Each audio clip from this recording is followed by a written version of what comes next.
కాలాయ విద్మహే కాలాతీతాయ ధీమహి తన్నో కాలభైరవ ప్రచోదయాత్. శ్రీ కాలభైరవ స్వామి జన్మించిన రోజే కాలభైరవాష్టమి. పూర్వం సృష్టి ప్రారంభంలో బ్రహ్మదేవుడికి శివుడికి మధ్య ఒక వివాదం ఏర్పడింది.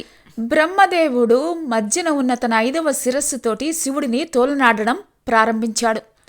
దీనితోటి కోపోద్రికుడైన శివుడు హూంకరించాడు. ఆ హూంకారం నుంచి ఒక భయంకరమైన రూపం ఆవిర్భవించింది.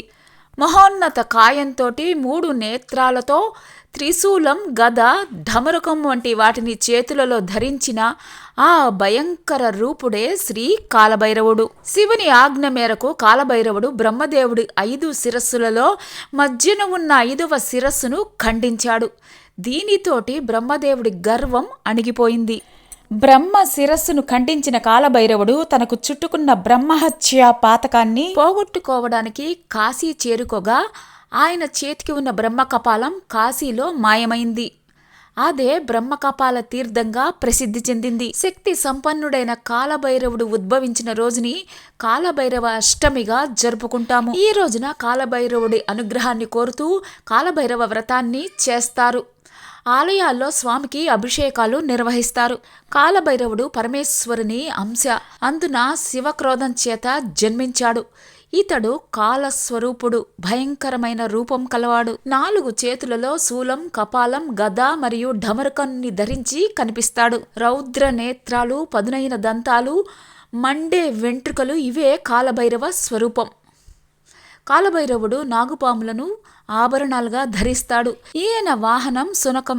ఉత్తరప్రదేశ్లోని వారణాసిలో ఉన్న కాలభైరవ ఆలయం చాలా ప్రసిద్ధి చెందింది. జగద్గురు శ్రీ ఆదిశంకరాచార్యుల వారు రాసిన శ్రీ కాలభైరవాష్టకం కూడా ఎంతో ప్రసిద్ధి చెందింది. భైరవుడు అంటే పోషకుడు. భైరవుని దగ్గర కాలుడు కూడా అణిగి ఉంటాడు. కాబట్టే కాలభైరవుడు అయ్యాడు.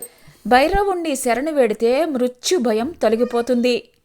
ఈరోజు గంగా స్నానం, పితృతర్పణం, శ్రాద్ధ కర్మలు ఆచరిస్తే ఏడాది మొత్తం లౌకిక, పారలౌకిక బాధల నుంచి విముక్తి కలుగుతుంది. అలాగే ఈరోజు భైరవుని వాహనమైన శునకానికి పాలు, పెరుగు వంటివి ఆహారంగా ఇవ్వడం మంచిది. కాలాన్ని జయించటం సాధ్యం కాకపోయినా దాన్ని అనుకూలంగా మార్చుకోవచ్చు. గ్రహ బలాలను అధిగమించి అదృష్ట జీవితాన్ని, సంకల్ప సిద్ధిని పొందడం భైరవ ఉపాసనతోటి సాధ్యమవుతుంది. కాలభైరవుడు కాశీ క్షేత్ర పాలకుడు. హోమ కార్యాలలో అష్టభైరవులకు ఆహుతులు వేసిన తర్వాతే ప్రధాన హోమాన్ని చేస్తారు. భక్తులకు అనుగ్రహాన్ని, అతీంద్రియ శక్తులను ఆయన ప్రసాదిస్తాడు. దేవాలయాలలో ఆయనకి గారెలతో మాల వేస్తారు. ఈశ్వరుడు ఆయుష్ని ప్రసాదిస్తాడు.